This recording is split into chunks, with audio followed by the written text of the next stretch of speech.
Obviously, you use the room for writing. Yeah. This is a fantastic writing room. Yeah. Looks like you have it really, really dialed in for the workflow. What's typically happening after a write and you want to lay some stuff down? I mean, you want to talk like laptop and all that kind of stuff? Doing MacBook back there. Okay. M1. Nice. 4 terabytes, the whole. Max out. And you got Maxed the G out. drive. Shout out to these drives because I love those, don't you? I just got 3 or 4 of these because Yep.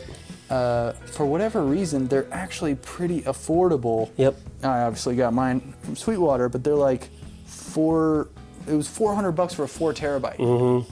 Yep. And it's SSD super duper fast. Super which fast, is super crazy. easy. I do all my sessions on this guy, so I have to keep all my libraries and samples on here. Oh, nice. And then I got a whole work there. drawer full of hard drives with sessions, but I do all that off of these. The classic hub situation, so I can just do Oh yeah. one cable and then it just connects to everything, which is so satisfying. You got a hub on a hub over there. Just like yeah, me, I needed more slots for my iLocks and stuff. That's so funny. Yeah, no matter what you get, you're always gonna need more, I feel like. Okay, and then you've got an Apollo twin here. Yeah, so I got the Apollo 8, an old one. I don't know, it's like a Thunderbolt something. I just had this. Yeah. The twin. And I just use it for the extra DSP. Sure. And then I actually just recently figured out I could also use the inputs, which I didn't even realize I could do. Yeah. Which is hilarious. I got 2 more inputs out of it, and I plugged the Helix into it.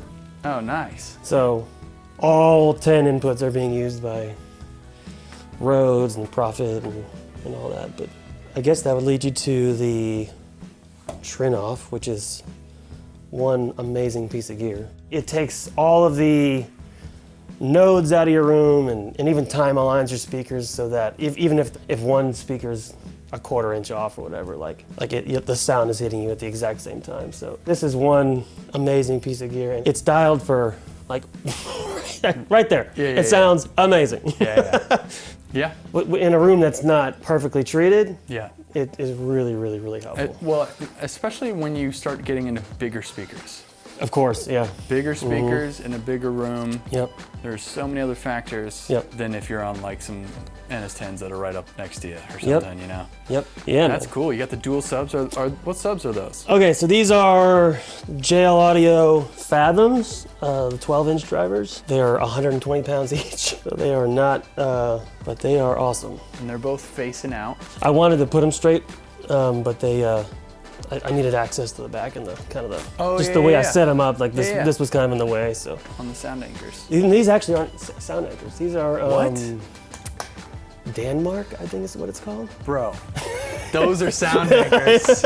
It's like, I don't know how they do it. I'm not a patent lawyer. Yeah. But yeah, they do a very similar job. And what's the name? Denmark. Denmark, okay. I believe. Interesting. Yeah. And that's crazy. I mean, shout out sound anchors, but I couldn't wait 3 months to get them in. So. Oh yeah. When did all this happen? Well, the speakers is a relatively new thing. I've literally only had these for like 3 weeks. Oh wow. I was rocking the KRK 10-inch sub, and I've been working on Atom A7Xs. Oh yeah. For over 10 years. Yeah. And when I got into this room, I just knew. Just weren't loud enough. It's just too big, man. It's just too big of a room. Yeah, it is funny when especially if somebody's sitting back there and you've got your A7Xs. Man, you want. Get up here, you gotta hear this. Dude, come all the way up. Yeah, exactly. But you get done with writing a song or something, you want to just crank the rough mix or whatever, just to have some fun. And just in a room this size, you really start to feel the size of the box, So it was time to finally get something more appropriate for the size of the room. Okay, so you got the Apollos, the Mac M1, the Trinoff. Yep. You got the Grace M905, analog only, right? Yep. Same. Oh, you can name them. I didn't realize you could custom name. Oh heck yeah, dude. The TV, inputs. auxiliary cable. That's so much cooler than whatever their Then default input 1, input Yeah, 2, whatever yeah, it is. And then obviously, we didn't actually say it, but the PMCs. All right, so yeah, which models are these? The 6.2s, 6. I think they're relatively newer. Just blew me away when I listened to them. Insane. And I tested a lot of different speakers. The thing that I'm always looking for is like, as a producer especially, it's like you want to have some fun, some inspiration while you're creating. And maybe if I was like only a mastering engineer or only a mixer, I might do something else. But these felt like the best balance of like some fun as well as super accurate, you know? Yeah. Like the low end, it's pretty insane. I mean, obviously I'm using subs, but I'm still in the learning curve a little bit. I mean, coming off of a speaker you've worked on for 10 years. Well, also going from 2-way to 3-way, well, kind of 3.2 Yep. with the subs. Yeah. That is a big It's change. a huge change, so I'm getting used to it still, but give me like a couple more weeks and I'll be dialed in. And what is this? This is an Argosy? Argosy Dual Right. 15. I Dual bought this from my buddy Sean Moffat, who's a mixer here in town. Oh, Sean. All right, and I see underneath there you got your little aux box. Got a little aux box for the guitar. Yep. I like to do. I love that it's close too. Yeah. Yeah. You just get right in there.